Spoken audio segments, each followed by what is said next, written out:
कि मार्केट एक रेंज में है, कब वो रेंज टूटेगा, क्या करना चाहिए?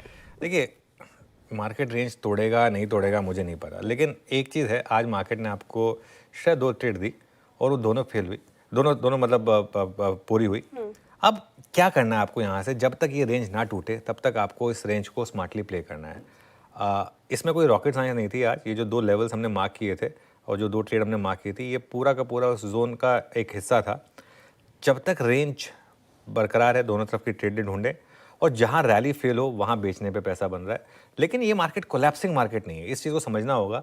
लोअर लेवल पर मार्केट में सपोर्ट भी आ रहा है और कल देखिए आप, कल मार्केट डे लो पर बंद हुआ, लेकिन आज डे लो से अच्छा खासा सपोर्ट आया। दिक्कत क्या है इस मार्केट में, एफआईआईज लगातार शॉर्ट कर रहे हैं और जब तक वो लगातार शॉर्ट करते रहेंगे, इस तरीके से सेल करते रहेंगे, किसी रैली का टिकना थोड़ा मुश्किल है। जब तक वो रहेगा तब तक रैली टिकेगी नहीं बेसिकली।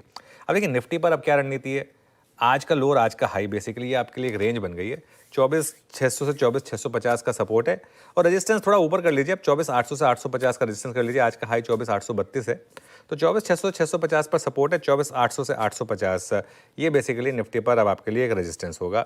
और अगेन आपको दोनों तरफ की ट्रेड्स यहाँ पर ढूंढनी होंगी। इसको हटा दीजिए प्लीज़। अब बैंक निफ्टी पर आते हैं। बैंक निफ्टी की जहाँ तक बात है, बैंक निफ्टी में 53,500 पर ऑब्वियसली आपके पास एक सपोर्ट है और उसके अलावा 54,500 यहाँ पर आपके पास एक रेजिस्टेंस है। अभी थोड़ी सी रेंज बड़ी है भले ही, लेकिन यहाँ पर भी ट्रेड एक ही है, जहाँ पर भी रैली फेल हो रही है वहाँ पर आप बेचें। लेकिन आज अगेन बैंक निफ्टी ने 200 डे मूविंग एवरेज को बचाया, उसके आसपास ही कंसोलिडेट कर रहे हैं हम। तो मिक्स बैग है मार्केट, लेकिन जो भी है अभी कॉन्फिडेंस की कमी है मार्केट में इस समय क्लियरली।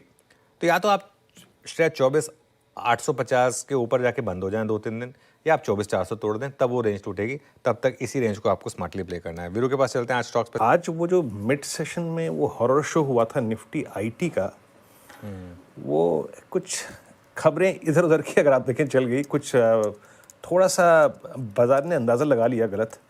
लेकिन लग क्या रहा है, जिस तरीके से निफ्टी आईटी आज कोलैप्स हुआ और जिस खबर को लेकर हुआ, थोड़ा सा इस पर अब व्यू क्या बन रहा है आईटी पर? क्योंकि अभी एक रिस्की लग रहा है आपको ये? उस खबर का तो डिनायल आ गया था वीरू। मैं बताता हूँ अब आपको, मैं क्योंकि बात कर रहा था, हमारी जो आईटी ट्रैक करती हैं सेक्टर, रीमा से बात कर रहा था मैं, तो एक जो चीज़ निकल कर आई आज आईटी शेयरों में क्यों गिरावट आई, उसका एक कारण रहा एंडावा करके कंपनी है, वो यूके बेस्ड कंपनी है, उसके नतीजों के बाद सेंटिमेंट बिगड़ा। अच्छा, नतीजे अच्छे थे, लेकिन एंडावा का स्टॉक 30% नीचे आया। जी हाँ, 30% एंडावा का स्टॉक गिरा, क्योंकि एंडावा ने गाइडेंस ख़राब दी। उन्होंने कहा है कि आगे उनके लिए काफ़ी हेजी लग रहा है, क्योंकि कंपनियां क्या कर रही हैं, एआई उनके लिए बहुत बड़ा टूल बनता जा रहा है। अब 3 महीने पहले उनको लग रहा था कि एआई 10% सेविंग कर रहा है, अब 3 महीने बाद उन्हें लग रहा है कि एआई तो 25% सेविंग कर रहा है। तो वो कह रहे हैं कि और थोड़ा वेट कर लेते हैं, एआई शायद 6 महीने के बाद हमारे लिए 60% की सेविंग या 70% की सेविंग लेकर आ जाए।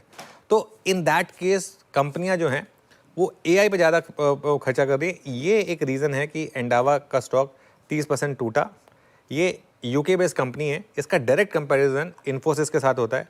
इसकी कॉन्फ्रेंस कॉल में भारत के जो आईटी ट्रैक करने वाले एनालिस्ट हैं वो भी जुड़ते हैं, क्योंकि इससे उन्हें डायरेक्ट एक फीडबैक मिलता है कि क्या हो रहा है ऑन द ग्राउंड। तो इस वजह से ये एक रीज़न है जिसकी वजह से आज आईटी गिरा। बाकी जो दूसरा आपने बोला कि वो टैरिफ का जो सुबह न्यूज़ आई, हालांकि उसका खंडन हुआ, वो किसी का एक ओपिनियन था जिसको न्यूज़ बनाकर शायद डाल दिया गया था। लेकिन जो भी है, एक चीज़ तो है, आप एक बार ज़रा निफ्टी आईटी देखिए और एक बार ज़रा आप डॉलर रुपये देखिए। अब निफ्टी आईटी के पास आज कोई रीज़न नहीं था वैसे गिरने का, क्योंकि डॉलर रुपये लगातार गिर रहा है। आज तो चलिए ठीक है, और गिर गया, 88.28 पर आ गया। यूएस में रेट कट का चांसेस हैं, कल नैस्डैक में बड़ी रैली हुई थी, तो टेक्निकली आईटी चलना चाहिए था, लेकिन क्लियरली एक थोड़ा सा फियर फैक्टर तो है, प्लस ये जो एंडावा का फैक्टर आया, इसकी वजह से आज हम थोड़ा सा गिरे। चलिए अब आईटी की तो बात हो गई, काफ़ी ज़्यादा गिरावट यहाँ पे देखने को मिल रही है, कारण हमने समझ लिए, लेकिन आपने एफआईज का जिक्र किया, बिकवाली उनकी तरफ से रुक नहीं रही। अब सवाल ये कि एफआईज लगातार बेच क्यों रहे हैं, या तो उनको कुछ भा नहीं रहा भारतीय बाजार में, या फिर काफ़ी प्रॉफिट में है जो प्रॉफिट बुकिंग करके निकल रहे, क्या पीछे का कारण क्या है सर? नहीं, देखिए प्रॉफिट में तो काफ़ी रहे, उन्होंने बेचा भी। दिक्कत क्या है कि एफआईआईज शॉर्ट करके बड़ा पैसा बना रहे हैं और वो सही पड़े हैं। बहुत समय के बाद एफआईआईज के शॉर्ट्स इस तरीके से सही पड़े। ये शॉर्ट बनने शुरू हुए थे सिस्टम में करीब 25,500 के आसपास से। अगर आप निफ्टी का 6 महीने का चार्ट देखेंगे, मोर और लेस जहाँ से एफआईज ने शॉर्ट करना शुरू करा था, वहाँ से उन्होंने शॉर्ट करना शुरू करा है। बीच बीच में ये देखिए वो 25,638 का एक लेवल दिख रहा है आपको, 25,500 से उन्होंने शॉर्ट करना शुरू करा था शायद, उसके बाद से वो लगातार गिर रहे हैं। मुझे पता है कि आप मेरी एक रील को लेकर काफ़ी लोग उसको ट्रोल भी कर रहे हैं, लेकिन ये मैंने एक सिर्फ सवाल पूछा है कि क्या वाकई में कुछ ऐसा है? क्या वाकई में कोई एक एंटी इंडिया एक इस समय लॉबी चल रही है? क्योंकि देखिए इस तरीके की मार्केट में हर अच्छी खबरों पर मार्केट ना चले, पहले कई बार हुआ है, ऐसा नहीं है कि नहीं हुआ है पहले, लेकिन हमारी मार्केट में कोई बबल नहीं है। हमारी मार्केट में ऐसा कुछ नहीं है कि अर्निंग्स कंप्लीटली कोलैप्स कर गई हैं। अर्निंग्स ग्रोथ थोड़ी कम रही है, डी ग्रोथ नहीं हुई है। कंपनियों की अर्निंग्स ग्रोथ हुई है, वो थोड़ी सी भले ही कम रही हो, लेकिन एक साल पहले जो निफ्टी 26,200 पर था, 26,300 पर था आज ही की डेट पर, आज वो 24,700 पर है, और उस बीच में अर्निंग्स थोड़ी सी तो बढ़ी हैं।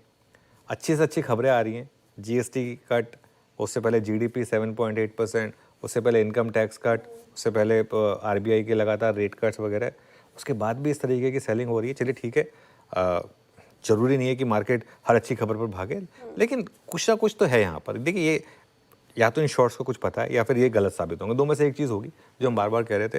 मैं होप करूँगा कि दूसरा वाला हिस्सा कि वो गलत साबित हो, वो टाइम बताएगा। ये फेज़ है, इसमें एफआई सेल कर रहे हैं, कोई बात नहीं, वापस आएगी बाइंग।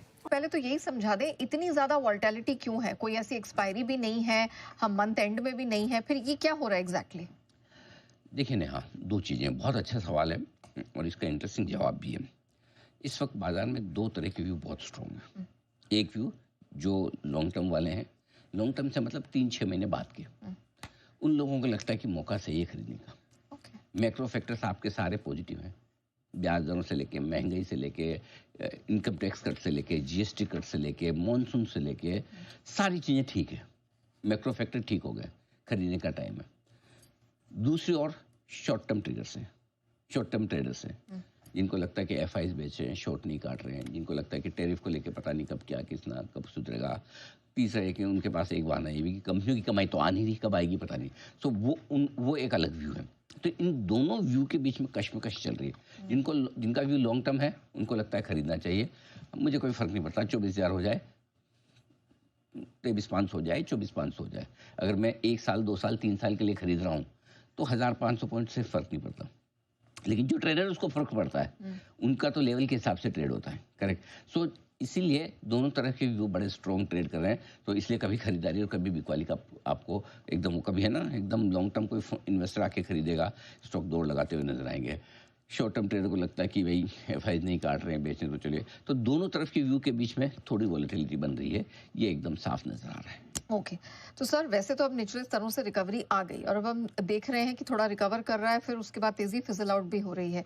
ऐसे में अब strong support Nifty, bank Nifty के लिए कहाँ दिख रहा है? बिल्कुल, जहां आज लिया है, आपको याद होगा सुबह हमने कहा है 24,625, 24,725 से 525 तो बहुत ही स्ट्रॉन्ग सपोर्ट है और आपको इस रेंज में खरीदारी करनी भी चाहिए। 2 टुकड़ों में खरीदारी करनी चाहिए। इस रेंज में आएगा तो डरिए मत, लेना ही लेना है। हर एक तरीके से बताया ही नहीं आपको जी। 24,525, 24,675 की रेंज में और 24,625 के एग्जैक्ट सपोर्ट से घुमा है बाजार। अब ऊपर में क्या, तो मेरा ये मानना है कि ये आपका सपोर्ट स्टेब्लिश हो गया। सेम बैंक निफ्टी में आप आइए, एकदम 53,720 पे, 53,600, 53,750 हमने स्ट्रॉन्ग सपोर्ट जो आज दिया था। तो निफ्टी और बैंक निफ्टी दोनों ही आपके सपोर्ट लेवल पे पहुंचे और आपको खरीदारी का मौका दिया। अब आप नहीं लेंगे तो उसकी गलती किसकी? करेक्ट। ये मार्केट ऐसे ही, जब आपको गर्मी में नहीं ले सकते, आपको ठंडे मार्केट में नीचे ही लेना है, वहीं से करना है। करेक्ट। अब आइए ऊपर की तरफ। अब बचा है आपके इंपॉर्टेंट लेवल, वो है 24,850 का। सुबह का हाई 24,832 है, फ्रेश मजबूती 24,850 के ऊपर निकलकर टिकने पे बनेगी। ये हमारे लिए निफ्टी का लेवल।